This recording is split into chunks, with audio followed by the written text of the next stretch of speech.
C'est la touche, j'espère que vous allez bien. Aujourd'hui, on se retrouve pour une nouvelle vidéo. Alors, on va parler du match du FC Barcelone face à Getafe. C'était le quatrième match du FC Barcelone en championnat face au club de la banlieue sud de Madrid.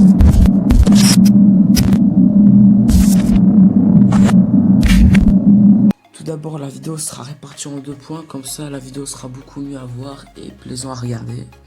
Alors, premier point, nous allons parler du match catastrophique du Barça, qui ont perdu 1-0 face à Getafe, équipe entraînée par José Bardalas, avec un penalty à la 56e de Jaime Mata qui désignait la victoire du club de la banlieue sud de Madrid.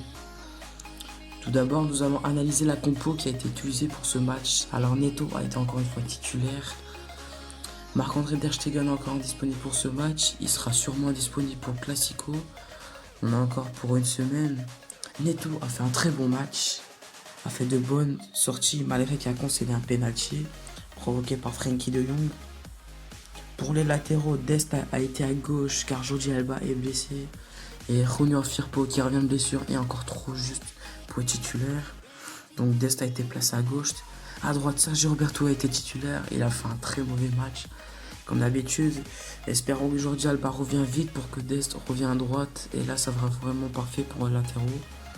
Pour la charnière centrale, Clément Lenglet revient de suspension après être suspendu face au match de Celta Vigo avec un carton rouge. Il a été aligné avec Gérard Piqué. La défense a été vraiment moyen, très faible. Ils se prennent vite de vitesse. Aussi, la défense est très lente. Au milieu de terrain, devant la défense, Frenkie de Jong et Sergio Busquets ont été alignés. Comme d'habitude, Miralem Pjanic a été remplaçant mais n'a pas joué. Alors, Riqui Puig a entré dans le match et a joué. Et on attaque Ousmane Dembélé fut titulaire un an après sa dernière titularisation contre le Borussia Dortmund où il s'est blessé lors de ce match. Messi à droite, Pedri en meneur de jeu et Griezmann en point. Franchement, à une semaine du Classico, le Barça me fait peur. Surtout le manque d'un vrai neuf. Après le départ Suarez, le club n'a pas recruté un buteur. Donc on se retrouve avec parfois Griezmann en pointe qui n'est pas vraiment un buteur, c'est plus un 10 ou un faux neuf. Avec Messi qui est aussi un faux neuf, donc cette saison ça va être compliqué avec le manque de faux neuf qui va se faire remarquer vite. Là déjà il y a Braithwaite est rentré à 10 minutes de la fin du match, mais ça n'a rien changé du tout. Faudra pendant le mercato d'hiver trouver un bon neuf pour combler le départ de Suarez. On a toujours le problème de la défense qui est trop avancée à mon goût, surtout lors des corners. Tu vois Piqué, Lenglet qui rentre, mais derrière t'as De Jong, Dest, c'est pas assez. Il faut 3 ou 4 qui reviennent, sinon Piqué et Lenglet sont très très lents. Et surtout au marquage, c'est vraiment pas bon quand c'est les corners adverses. Aussi pendant le match, le Barça manque beaucoup d'intensité. Il y a une grosse fatigue. Après, c'est un peu normal parce que presque tous les joueurs ont joué 2 semaines de trêve internationale.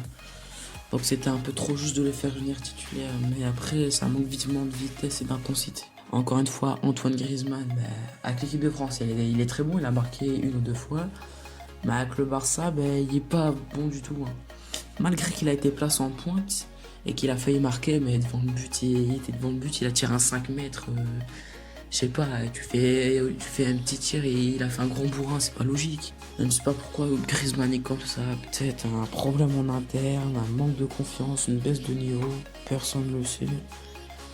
Affaire à suivre. Alors on va parler du deuxième point de la vidéo, c'est sur l'actualité du Barça. Alors le Barça, plutôt la direction, aurait décidé de baisser de 3% les salaires à cause de la crise sanitaire, donc à cause du Covid. 30% c'est quand même énorme. Après, beaucoup ont refusé cette demande. C'est pas vraiment la baisse de salaire, peut-être ils l'ont compris, mais plutôt la manière comment elle a été faite. Je crois qu'il n'y a que 3 joueurs qui ont accepté cette baisse de salaire. Je me souviens plus, je crois que c'est Frenkie de Jong et 2 autres joueurs. Aussi, la direction du Barça est très mal gérée. Baisser les salaires à cause du Covid, mais tu payes des joueurs à 80 millions, 70, je sais rien, Miralem Pjanic, ce salaire aussi. C'est catastrophique, vivement que déjà le référendum qui a été voté là. Normalement, d'ici un mois, il y aura un référendum et Bartomeu sera viré avec sa direction catastrophique. J'espère que c'est entre Fonte et Laporta pour prendre le poste de Bartomeu. Bon, c'est déjà la fin de la vidéo. On se retrouve demain pour parler du match de première journée de Ligue des Champions face au club hongrois, le Ferencváros TC. Bon, allez, à la prochaine. Ciao, ciao.